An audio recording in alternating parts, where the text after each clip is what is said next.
We're joined by Adam Meister. How's it going, Adam? Hi, Adam. Hey, dude, it's awesome to be here. Wow. We're talking about the lifetime scam. Oh, yeah. This is a great question. Dan Larimer. You could go with John McAfee. He's horrible. You could go with Craig Wright, the alleged fake Satoshi. Or you could go with Jed McCaleb from Ripple Mount Gox. All right. So obviously, we're gonna narrow it down here. Obviously, this guy runs a cult. So this is all right. So we're gonna let Sarah and Tatiana leave. You guys have to come back, Sasha, and you have to bring back someone else too. Okay. Bring back more people. And the more people, there you go. See you later. Careful, lots of cables, very dangerous. all right. They're gonna make it. All right. Scoot over. All right, so how do you get your own microphone? All right. Now? It's sausage fest. It's sausage fest. You read my We're mind. back to the normal Bitcoin conference here. Everyone home has stopped commenting on things, so that's great. Okay, but this is important. It's really important to talk about this guy though, because I still get questions about this guy. Like, oh, he said he's making this bold prediction. I'm like, why is anyone listening to this guy? He is crazy. He literally makes no sense. And what did this man do in Belize? That's a legitimate question. Well, why can't he go back to Belize? Why can't he go back to Belize? I think I know why he can't go. What he cares about dogs more than humans? I mean, that's something that's out there. Somebody watched the Netflix documentary Gringo, which is available on Netflix. Again, did anyone ever believes a word that this man and puts him on a pedestal? But that's the mainstream crypto media loves big names like this, so he knows how to get their attention. That's called an appeal to authority. Well, so his only real scam is that he promoted some altcoins before, and he did it for money, right? Coin of the day, $100,000 per day. Yeah. So he did it at least 10 times. That's $1 million to promote random coins. I mean, there are people that get paid a lot for that to come random coins. Sure. But so this was my pick. All right, Craig Wright. As far as effort put in, he put in the most effort into his scam. What we like about him is he didn't make anything. He just copies other people things. Well, want to get the lifetime scam reward because he backdates so much as well. So he's not just living in the now of scam. He's like making stuff all the way back. Yeah, future, past. Yeah. But I got a question for Jimmy about this guy here. Do you think his exit scam is going to be to get the BSV Satoshi coins that'll be programmed in there eventually? Well, so I think they'll hard fork, and then he'll say, well, the courier didn't arrive or something. Let's just assign these coins to me, and then he'll just live off of that for the rest of his life. Oh yeah, it'll be a huge win. And I think one of my friends. Well, one of my friends thinks this is gonna end up like Heaven's Gate style, right? Like there are people that believe in this guy so much. It's unbelievable. I mean, I'm sure you've seen the Ryan X Charles video with the, is he Jesus Christ thing. But there's a serious sort of brain disconnect when it comes to this guy that that astounds me, that people can believe some of the stuff that he says. No, but shouldn't it give you a broader perspective on how humanity thinks? There are always going to be a certain percentage of people who want to get behind a bold talking strong man. I mean, attacking the human brain in some way. It's like they're basically. So he's figured out from years of being a con man certain ways to hook people, and then once you get a hook into them, it's like a parasite that lives in your brain and expands. And that's the best way to, I think, describe what's happened to a lot of these people. I mean, Daniel was a pretty rational guy. He was a big Bitcoin supporter. Nakamoto Institute. Articles, stuff like that. He's hyper Bitcoinization, I think was his word, maybe. And all coins are scam are snake oil, something like that. Sure, that was a classic article. Yeah. But the way he talks about BSV and everything else is just completely out there, right? And the way that BSV people talk about BSV is very much like a cult. Yes. So typically what happens when somebody's in a cult is that they have sort of what they talk to outsiders about and then what they talk to insiders about. So the outside is sort of like the defense perimeter, right? Yeah. It's we don't know that he's not Satoshi, right? That's sort of the defense that they give.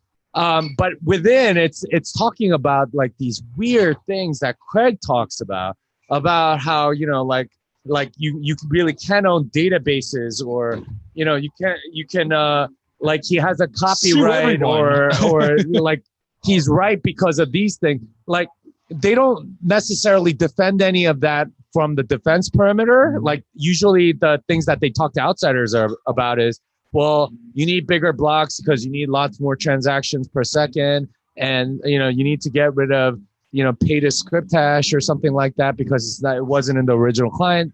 So stuff that's like more rational sounding to outsiders, but internally it's getting completely off the rails.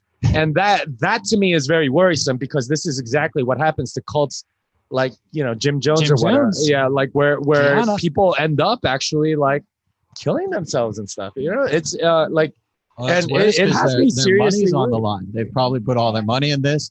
They've seen it lose. They've seen it go up recently.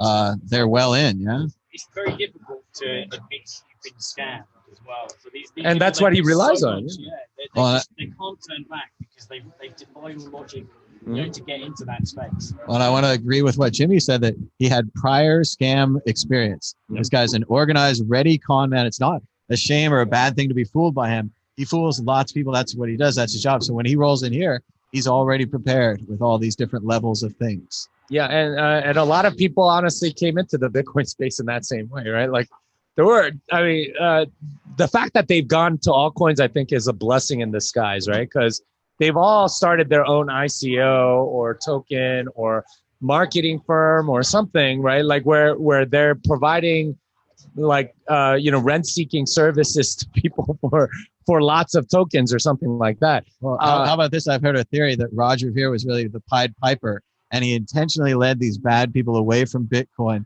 so that he could later come back and be a hero for ridding us of all the snakes. That'd be a nice story. Isn't that a nice story? That could only come from the mind of a fiction writer that wants the story to be true. Come on, Roger, we're giving you a chance here, man. That's an opening. We're bringing him back, man. Yeah, that gives him an opening. You say, this is what I was doing. Intended, he could pick it up, and he could come back and be. I don't think so. Well, I mean, so I just want him to insult me on Twitter so I can be a millionaire. Come on, Roger. Make fun of me. Tell me I'm poor. Come on. Any day now. Any day. Yeah, and he's like, if you've been paying attention to the IFP stuff on BCH, it's so clear that he's just been lying over and over, right? Like he signs the agreement, he defends it for 4 days, and then all of a sudden he's like, I didn't mean to sign the agreement. Now that's for the 12.5% fee, the miner's reward kind of thing. Now it's down to 5. But here's the question, though. Do you agree with what's coming out of his mouth now, saying he does not want a split? He'll do anything to prevent a split of Bcash. I think too late. I believe it will split. It's too far ahead, but I do believe he is trying his hardest not to have it split because it looks terrible for him. He remembers what happened, right? He lose last time. Like he's gone through 2 splits now, and both times I think he kind of lost a lot. So. And his reputation keeps going down. The people, a lot of the pump in BSV was a lot of BCH people moving because they were like, what the hell? Like, he's not doing any of this stuff. And they didn't like his dishonesty. So in a sense, like his brand keeps getting tarnished, and he's trying to recover whatever is left among the people that actually still respect him. So in a sense, he's burning bridges like crazy. It's kind of like trying to marry a divorced person at this point, right? Like, it's like, you've been divorced twice already. Do I marry a twice divorced person? And they got kids and this family and that family and this deal. You have a history of not keeping your marriage promise or contract, and you got sued for divorce as a result. Like, do you really want, that's kind of the situation a lot of BCHers kind of aren't in now. It's like, do I really want to keep going with this guy? So would you welcome Roger back? No. Well, it's not. I don't know. It depends on what he says, right? He's a nice guy. He's a nice enough guy. Well, so the thing that I realized about him is that he has he thinks of himself as having been more influential in Bitcoin than he actually was. And, one of the things that he said in our debate on the cruise was, I made Bitcoin what it is today. Whoa. And I will make Bitcoin Cash I will do the same for Bitcoin Cash. He genuinely believes that the reason Bitcoin has value is because of all the marketing work that he did in 2012, 2013, 2014. And that's like, I don't think that belief ever goes away from him, because like that's kind of the person he is. I don't know, maybe something happens where that changes, but like that's his view, is that he's the important part of whatever project, and any project that has him will succeed because of him. I think once you believe something like that, you can't let it go. It's a core part of his belief in his existence. Of his identity. Yeah. I mean, really, the rest of us, I just think Bitcoin's this great product, and we all jumped on. You programming, me doing videos, you doing videos, you rapping, all these things. Bitcoin's just a great project. It doesn't matter if we did what we did. Bitcoin would go great because it's a great project. But every little bit helps. Everyone does help. Roger definitely helped. Going to those meetings, talking to people. The whole Eric Voorhees describing him as Bitcoin Jesus because he was surrounded by the children and he was teaching them Bitcoin. It's a beautiful image, this backyard barbecue and all the young people around Roger. And that was great. And that's a great idea. But yeah, that wasn't really the fuel. It's a great product. People are going to buy it anyway. I mean, a bit more chitty chitty bang bang child catcher than Jesus. He to me, like, so when you have that sort of the mentality, it's like you said, very hard to let go of that identity. And the question is, would he ever be willing to give up that identity and come back to Bitcoin? I don't know. I've seen a lot of people like that, right? Like there's a story I always tell about the Amway woman, right? Like there's a woman that I read about that had been doing Amway for 40 years. Okay, Amway for 40 years. Yeah, she didn't make Scientology at that point. Yeah. I mean, she literally didn't make any money off of it, but she believed in everything about Amway. That was a part of our identity. She couldn't give it up. Most people that do Amway, they quit within a couple of years because they realize it's a pyramid scheme of some kind, or MLM or whatever, and they go, okay, well, I'm not making money off of this, and all I'm doing is paying out to these other people that are actually making money. So in a sense, like when you have that embedded into your identity, it doesn't, like, it's very hard to let it go. So that's the position that I think a lot of, honestly, B cashers are in, a lot of BSV people in. The only thing that'll slap them back into reality is losing lots of money. There's two ways. There's winning and losing. Yeah. What they really want is a win. If they could just have a Pyrrhic victory and say, hey, we did it for the transactions, or we did it for the block size, it's bigger now, so we can claim victory and go back to work. That would be great, but that's not going to happen. Well, there's never going to be any victories for them to celebrate. Sadly, I think it's going. I disagree though. With they keep on getting BSV they keep on feeding them these little victories. Like, oh, now it's the that's three. What you need. And that's what Calvin's job is, I guess, is to keep on feeding. I guess he's the one manipulating. He the likes price. all kinds of little things. Oh, it's so easy. But no, they keep on. It gives them this hope when they see these BSV pumps. They don't care about what's causing the pump. Oh, you see this? It's about to turn. He's about to sell. He's about to sell his 1 million Bitcoin that he really has. So they do keep on getting these little prods and little reassurances. So Bcash doesn't give that out anymore, which is they're real. I mean, they're not trying to fake it. What they're doing, they don't have someone manipulating it behind. Well, I mean, they do that. It's usually in the payments realm. Oh, look at all these Australian people in this one tiny. Yes, that event in Northern Australia. Yeah, and that's always been sort of like Roger's hook. Oh, look at how many merchants are accepting it and stuff like that. He doesn't really understand the economics of it. Well, it's always been a chicken and egg. You can have lots of merchants, but if no one's spending any money. The thing is, you have to understand the quality of the merchant. If they're just taking your money and converting it to dollars, you just sold some Bitcoin. That's all you've done. That's it. So in a sense, like he's like fixated on that narrative too, because that too is a large part of his identity. I mean, like there was someone that was telling me, like, he used to go out to dinner with Roger back in like 2013, 2014. Every single time he would be like, do you take Bitcoin? Right? Like that was his thing, was getting merchants to adopt it. And that was I think how he thought he was contributing value to Bitcoin was by getting merchants to adopt it, when all evidence says that that doesn't matter, right? Like, in fact, a lot of merchants stopped taking Bitcoin and Bitcoin price went up. The best result I always thought on that was at the Bitcoin Bowl. BitPay did what I always said. They went door to door with teams of people, and they got these businesses to all take Bitcoin. Then they never came back. Yeah. They didn't say, oh, Monday night's pizza night, we're going there. Tuesday night, we're going to the cafe. Yeah. I mean, everyone, call up your friends. We need to be using this at the cafe. They need to, because otherwise the tablet gathers dust. The employee who's trained works somewhere else. Yeah. And then pretty soon the only Bitcoin they take is that sticker on the door, and they're on the coin map, but you can't actually use it there. And that's the sad story of merchant adoption, done right by pros, all the resources, finances you can need. If there's not demand for people to use it, it doesn't matter if you're accepting it. It's economics, right? Yeah, and that was the tragedy of that whole and this is why BitPay is on the Bitcoin Cash bandwagon, is because it makes them important in that thing, right? Like, I think Roger realized at some point, okay, if this is the way Bitcoin's going to go, I'm not, at least emotionally, I'm not going to be very important in this community.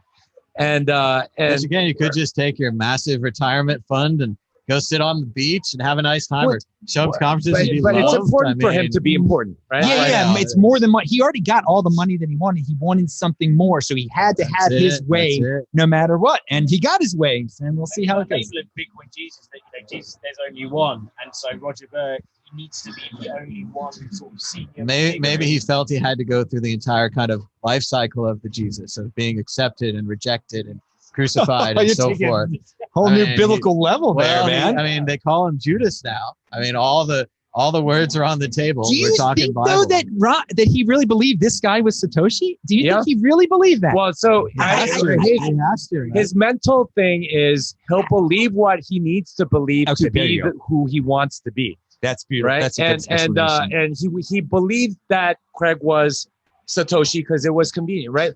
For a lot of those people, rationality is a tool, or it's a lot of people that are political are the same way, right? Like, as soon as they hear an issue, they're waiting to figure out which side their candidate is on so they could go defend it. Yeah. It's not about thinking through things rationally. And that's exactly he ran for office at one point, right? Like, this was young. Yeah. There are people that think this way. They tend to become politicians for that reason, because they could defend whatever argument that whatever side that they need to in order to do that. And they don't really have sort of real belief per se. It's he believed that because it helped him. It was convenient. Yeah. Exactly. Well, if we're going to psychoanalyze Roger Ver, going back to that initial case, what I understand is that he had a business selling fireworks. That's fine. You're selling fireworks, firecrackers. There's lots of rules, right? But he was storing the fireworks in his apartment, and his apartment was connected to other people's apartments. So if his fireworks from his business exploded, it would kill other people. Mm-hmm. So the government comes in and they say, no, you can't store fireworks in your house. This is illegal. He gets in a fight and he has to go to jail for that. And from then on, he's mad and angry against the government. But really, it's about, he kind of violated the non-aggression principles. By having lots of fireworks in your house, you make other people unsafe. That's not fair. He should have had a whole private separate residence where the explosion wouldn't have damaged anyone, or followed the fireworks selling rules and guidelines or whatever. That's my basic understanding. Yeah, he's what I would call not like a true libertarian, like arriving at that from sort of rational level. He arrived at that from a more emotional level, like you said, right? Because he got screwed over by the government. Now this is the ideology that I believe that justifies my being angry at them. It does. And he's very angry. It's a very part of that. Maybe Bitcoin didn't make him angry anymore. We were too successful and too happy. And he's like, I need something new to aggravate me. I need an enemy. So if Roger, maybe his emotion led him to the belief, or let me believe about Craig White being Satoshi. What about John Matonis and Gavin Anderson? There was a trick. There was some trick there, wasn't there? The Shaw thing, I think, was what. So he did one round of Shaw and then signed it, and that was basically from like one of the early blocks or something like that. Which Gavin, I don't think he checked as he should have. And if you know about Gavin, you actually know that he's not that great a coder and actually kind of sloppy, much like Jeff Garzik and Mike Hearn. So I'm not surprised that he got fooled in that way because he probably wasn't rigorous in his checking that he should have been. It didn't sound like the laptop was absolutely factory new. And it also didn't sound like the Wi-Fi network was absolutely trusted. So there's like multiple places where you could have just inserted a man in the middle computer that gives you the results you need to prove whatever you need to prove. I read it was like, instead of calling the function signature, called a variable which was dollar signature, which he already had pre-programmed in. There you go. Yeah, I mean, again, the guy is like so committed to scamming, right? Yeah. But that's how I would explain him. John Mentonis also seems kind of like a political guy, right? He was with Bitcoin Foundation very early and stuff. And a lot of political types, again, have that sort of mentality where rationality is a tool to justify what they want to believe and not a way to discover truth, right? And that's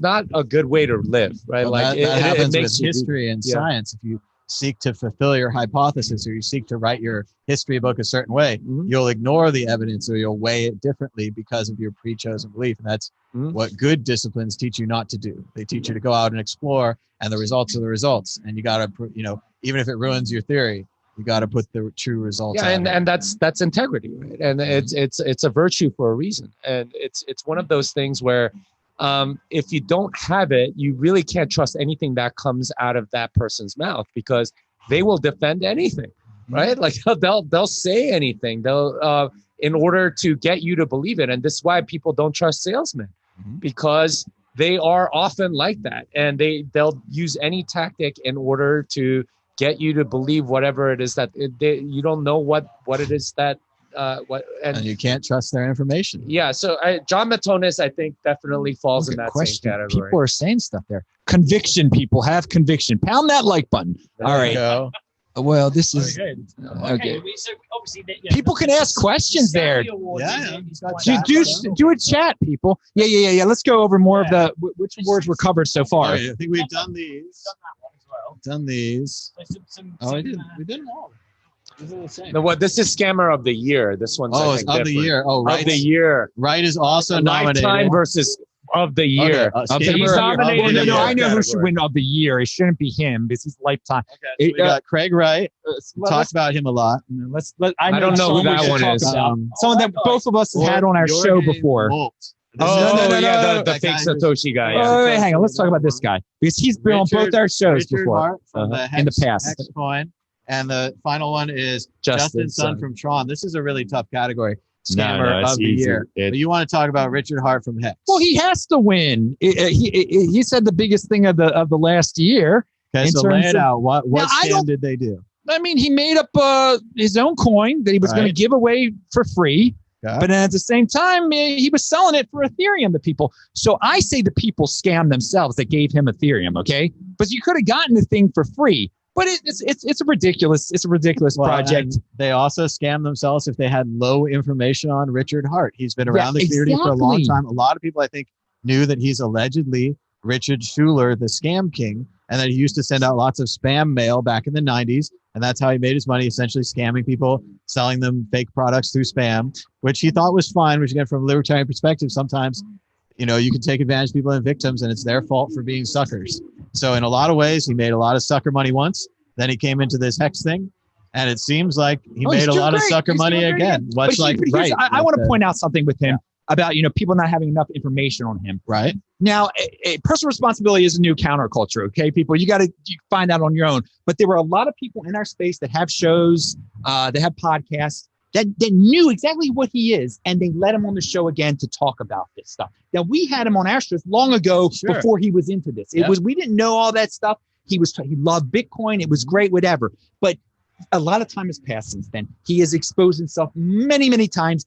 And then he starts talking about this thing, and everybody's got to have him on their darn show. It's a mistake, and it was so illegit. Well, a lot of people are chasing the views. They want to get a lot of views, a lot of controversy. But if you're bringing him up, he's great at talking. A lot of these, just by being in the conversation, him and say Giacomo, him and McCormick or whatever. Yeah. By being in the conversation, they elevate Richard Hart. Exactly. He's a great talker. A lot of times he kicks their butt rhetorically. Yep. Even if he doesn't have the facts on his side. Exactly. He lies. And just by being in the conversation, I think he wins. So Yeah. it's a fine balance Exactly. between shutting down the platform and getting someone to speak because you want them to trip up on themselves and for other people to see how much of a scammer they are. Now that's based on the optimistic idea that people will actually change their mind if you give them evidence. No, Sadly, if they're just rooting Team Hex or whatever, they could watch the same video and see the same slip-ups, but see him as talented for dealing with a tough situation. Yeah, so I mean, those were akin to political debates, right? It doesn't do anything to change anyone's mind. The thing that I would like to point out about why he should win Scammer of the Year is that he ran a super long con, right? It's a 4-year con, something like that. Even longer than EOS. Yeah, I mean, it's a very, and it took a long time for him to set this up. He came on your shows and things like that early as a way to get credibility and then draw viewers to his channel. And then he grew that audience for a long time. And then finally it culminated in Hex. It's beautiful. It's like a beautiful scam, right? I don't know if I would say it's beautiful. It just took a lot of dedication. It's like a pyramid. It has all these pieces. They fit together. Yeah, only a genius could build something. Well, so again, it's this is the sad tragedy of a lot of these scammers is that they put so much effort, time, and money into scamming that if they put into any productive endeavor, we'd all be much better off.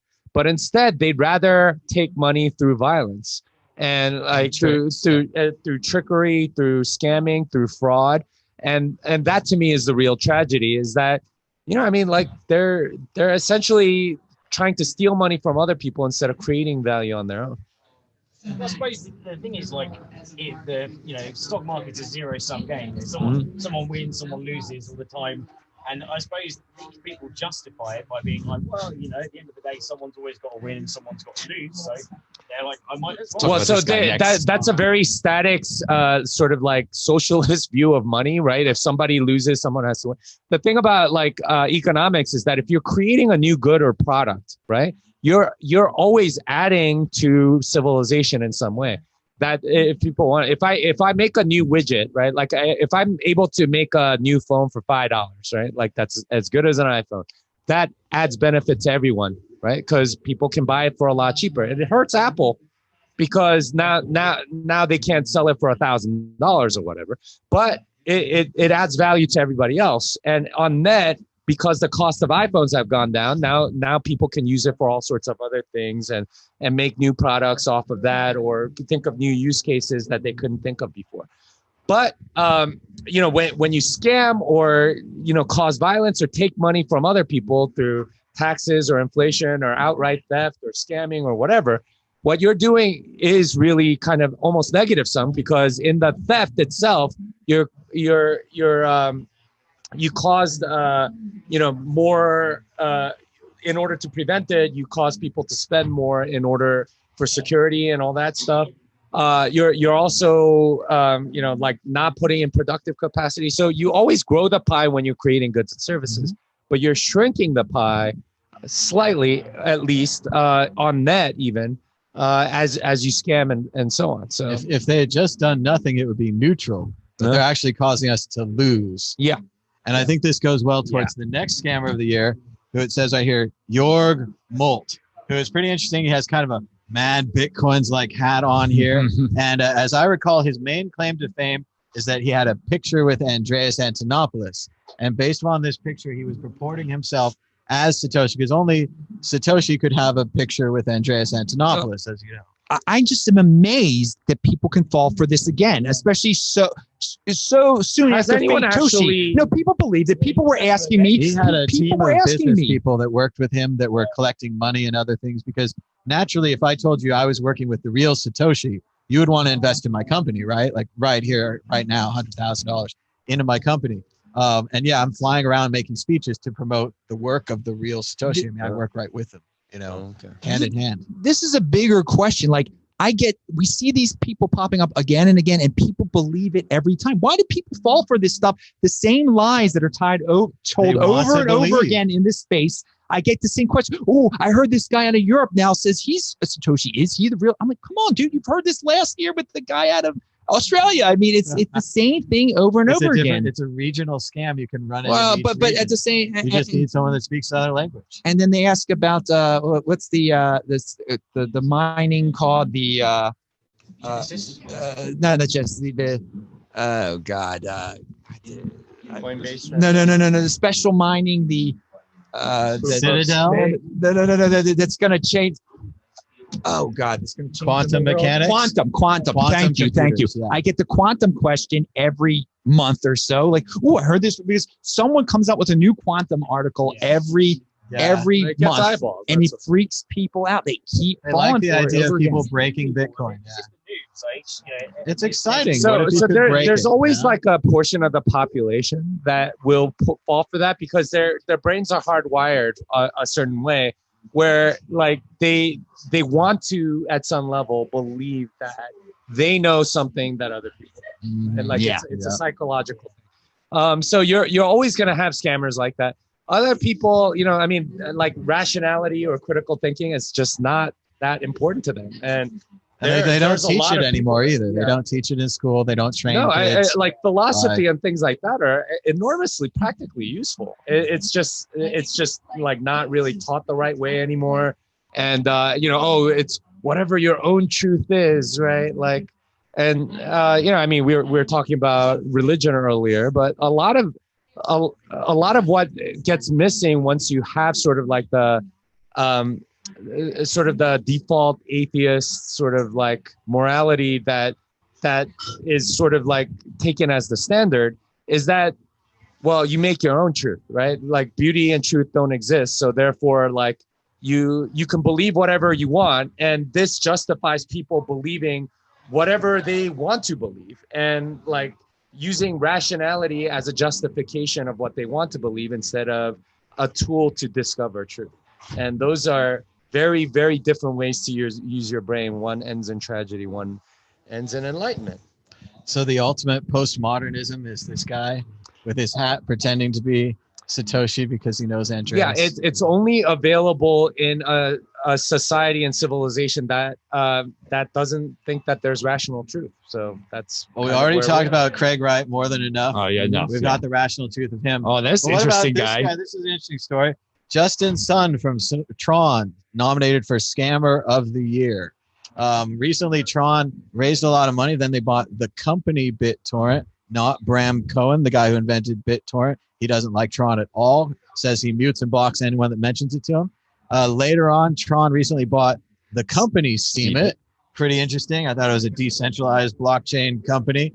We talked about that a little. But then there's a whole new ripple in Tron, to use a fun word, where Tron is leaving the Ethereum, being a token on Ethereum, and is going to become a liquid token on Bitcoin. This has caused a lot of Bitcoiners to suddenly start supporting Tron, at least on the face. It seems like they're supporting Tron, but maybe it's just a big joke. And then we have to talk about whether or not that joke's funny. So, Adam, what do you think? Should we all stop supporting Bitcoin and Ethereum and should we start supporting Tron? And again, this is also, he successfully stole the name from the Disney company. I know. This is a huge balls. Like if I thought I could steal the name Mickey Mouse, I would be naming my broadcast thing Mickey Mouse tomorrow. Like it's a great name recognition.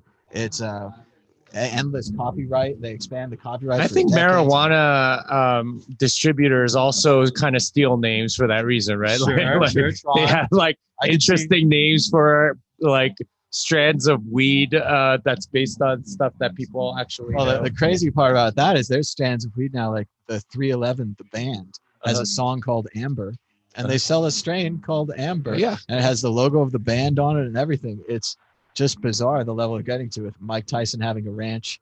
If you have the money, you can go smoke with Mike. Wow. It would be both terrifying and I just don't know, mainly terrifying. Well, let's talk about this dude, though. So I like his new gimmick. It's like I'm buying distressed assets with the money that I'm printing out of thin air. It's pretty cool. And I think it is pretty cool. I'm not calling him a scammer or anything like that. I think it's innovative. It's getting a lot of people excited. I also like the thing where he takes pictures with social media influencers and it's kind of like he buys them. He's like, you support my project now. You support my project now. Because he has the money to travel there and to get the picture. which proves that they support him, right? Yeah, he was with Warren Buffett. But you asked if Kobe Bryant, I think. Rest in peace. That's legendary. If you think the question is the Tron thing a joke or not, or is it a funny joke? So Udi basically started it. Udi did it to trigger Ethereum people. Ethereum people don't like Tron apparently. So if you say Tron is the best thing, Ethereum people get angry, and then people just took it to a whole new level. So it was funny at first, but I think it jumped the shark. I think the Tron thing on Twitter. I think it's funny if Udi does it because I know he's kind of a troll, right? But then when I see Adam Back taking a picture with the Tron guy, I'm starting to wonder, like, are they doing anything to get these liquid assets? Do they somehow benefit from their more assets on liquid? Is there like a reason? Well, so the reason behind, like, I think Tron on liquid, at least from a technical level, is that running these blockchains is actually very, very difficult. It's a huge IT cost for any exchange, right? So you could run Tron, have the Tron token, and like trade it that way. It's expensive. It's hard. You put it on liquid and have the Tron Foundation back it. Now you don't have to run the blockchain anymore. You reduce the cost for those people. So that's ostensibly why he wants people like these altcoins and shitcoins on liquid, so that it's actually easier for and make it very clear. Okay, it's a centralized shitcoin because there's a foundation backing it, obviously. But if you want like instant transfers, you don't have to. It reduces costs for all these exchanges and stuff like that. It makes sense. Well, and I know you talked about this years ago that when the Bcash fork happened, all the exchanges were forced to use their engineering resources at last minute to prepare for this fork, either offering it, not offering it, splitting it, not splitting it, putting a line on your page says, don't send Bitcoin Cash to this address. Even that alone, like engineering resources were force spent. If you want to do marketing or something else, you can't do it. You have to do that. So this would be better for them. I mean, I think that's probably the direction that he wants it to go in, and ultimately causing the demise of these because, it's just an asset that really has no pegging to anything in reality. It's just some blockchain is running somewhere and apparently has my money. But it's to make it like more transparently a trading thingy than it already is, because like most people that own Tron just own it on an exchange. They have no idea. It's to unlock the power of tokens. What's the utility meant to be in? What's the purpose? I think it's supposed to be an Ethereum competitor. You should be able to launch coins on it, and I think that's totally over and done with. Like no one's really launching coins. I've got a question about Ethereum for the panel here. Because you said Tron is an Ethereum competitor. There are a few different ones trying to be Ethereum. I think, and people disagree with me on this, I think Ethereum is the next Ethereum. I don't think anyone is going to be able to be the next Ethereum and overtake it. And I think it's going to stick around too, even though Ethereum it does its own thing. Ethereum isn't what Ethereum was, right? Like, so they started as they started out as Coda's Law smart contract platform. Then they pivoted to a platform to launch tokens. Then they pivoted to a platform to launch like non-fungible assets or like crypto kitties and stuff like that. Then they pivoted to DeFi and stuff like that. Now they're pivoting again to store of value. So like in a sense, like which Ethereum do you mean? Like, right? Like all of these platforms, I think, are trying to go after the ICO and non-fungible market. Is it not a pivot, but more an evolution of the technology? Like with internet, like you first started off as just sending mail, but it's not that it's a pivot, but it's just another avenue that's open. I mean, they spend a lot of marketing money on this stuff, right? From the Ethereum Foundation and stuff. So those two are not really distinguishable. Yeah, it could have done it like pretty early too, but it's whatever. It's kind of like what you were saying about like little small wins that you give to the community. Yep. This is their small win every time they pivot is, oh, look, we're this now. Oh, look, we're this now. And look, we're way more innovative than Bitcoin because we're doing these complicated smart contracts that you can. They set the trend of the month. DeFi is now the trend or the trend of the year. DeFi is the big thing. They send the and that helps. Well, and that's what I think they're going to remain number two. Created the idea of the young wunderkind founder, the genius that we could all look to, who did all the work himself. No one else helped him. This all came from one man, the one genius. Well, that was an archetype already in Silicon Valley after Mark Zuckerberg and many others. Yeah, and they wanted to fail, right? Well, and they Uber wanted to going up and down. I mean, no. These WeWork going up and down. I mean, these singular genius inventors giving them all the money up front, expecting profits later. In that way, Steve Jobs has served as a very bad example for everybody else because everyone's looking for the next Steve Jobs. Yeah. When in fact, he's a once in a generation kind of person. But there are a lot of people that could pretend. Yeah, kind of a jerk. Well, you said that archetype was set in Silicon Valley,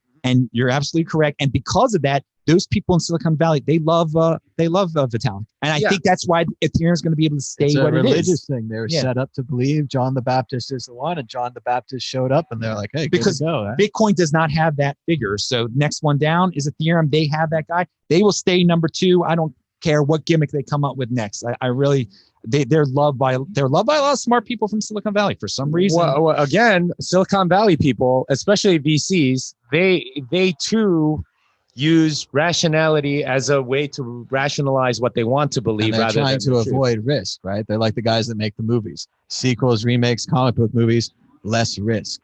No, well, they want risk in a good way, though. Well, they want good risk. They want exposure to upside. There was a really good tweet a little bit ago about like what Silicon Valley VCs think they're doing, which is they think they're really, really good at finding undervalued companies. And they really think that they're extremely good at identifying new trends or something like that. When in fact, what they're actually doing is piling onto other ones that other people have found or paying way too much for projects in order to get in on a deal. So that's, I think, a much bigger, like they want to believe themselves to be smart. So they are forced to believe, okay, I see something about Ethereum. And these are really smart people. That's the thing but they're using their rationality in kind of this weird way of justifying what they want to believe rather than to seek out the truth. And again, this is what got me in the conversation is, that's the basis of, that has to be the basis of your belief if you want to have success, I think. In any other world, that just, it's a path to destruction, right? There's probably an element of putting their money into Ethereum-based projects and kind of doing their research and being like, okay, I'm gonna make my investment in Ethereum work by believing it even more and defining my own logic as to why it will work. Yeah, this happens a lot in academia, actually. Like a lot of people, like after they publish a paper, there'll be rebuttals, right? Like it's like, oh, you're wrong about this, this, and this. And they use all of their creativity to defend themselves on why their critics were actually wrong, right? You see a lot of writers do the same thing as well.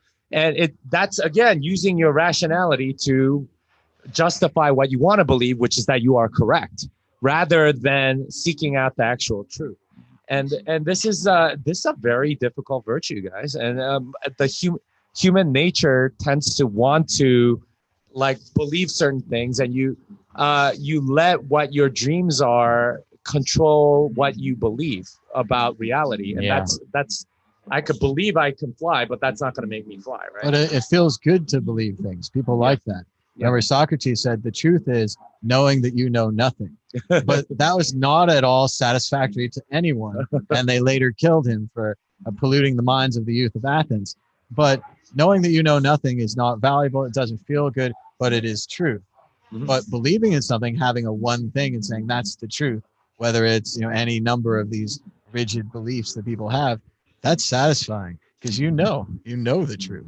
Yeah, and believing that you know the truth, that you're right, that you're important, that you have some secret that other people don't have, that you're in some way special, is something that everyone craves. So in a sense, they're letting their emotional needs dictate their thoughts, and that's not a good place to be in, guys. And that.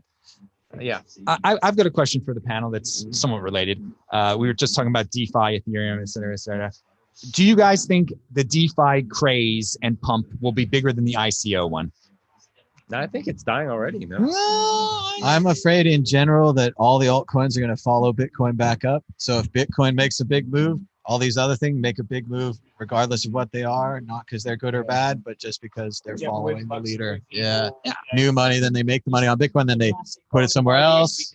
Well, I'm trying to predict the next mania because that was the big one. ICO was the most ridiculous one during the 2017 pump, and I think this DeFi thing might be the thing. What can we buy? Are piling in. What are the leaders in the early DeFi? Oh, I have no. I don't all know. We need Thank is the names. Lord. It doesn't matter. I know people that can tell you about it and stuff. I hear them all. So these are really complicated financial derivative products, and most of them act in some way, shape, or form like a central bank. Yeah, and they use those tools. So it's not an easy one for people to get into. You could throw money at it. You could buy the token usually, like MakerDAO. You can buy that token, and depending on like. It sounds like we've gone pretty far down from be your own bank to be your own central bank. Yeah. I mean, I never wanted to be one of those. Well, that's what every altcoin is be your own central bank, be your own printer of money or whatever, and Justin Sun being one of them. Yeah.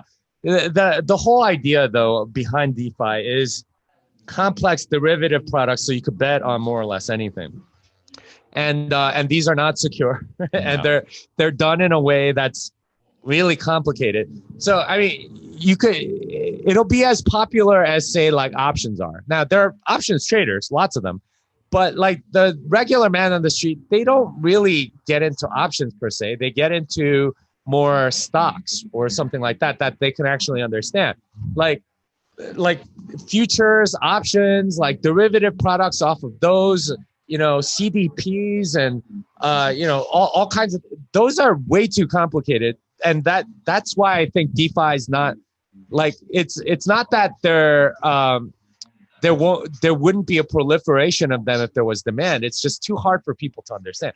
ICO was like kind of like, oh, okay, you buy this token, number go up. That was the idea.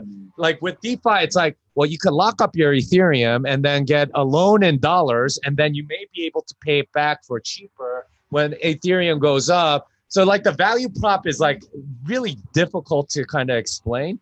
And I don't think people will necessarily like that. Doesn't seem like an easy way to like for scammers, you need like an easy hook.